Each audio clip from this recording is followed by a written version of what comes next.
407 years ago, our fathers brought forth on this continent a new nation conceived in liberty, and dedicated to the proposition that all men are created equal.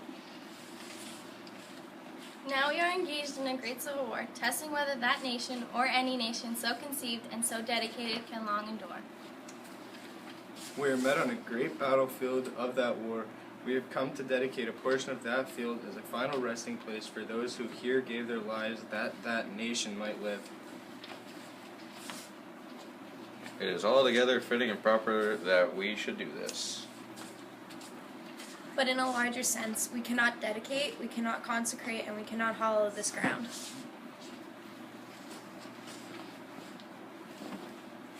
The brave men living and dead who struggled here have consecrated it far above our poor power to add or detract.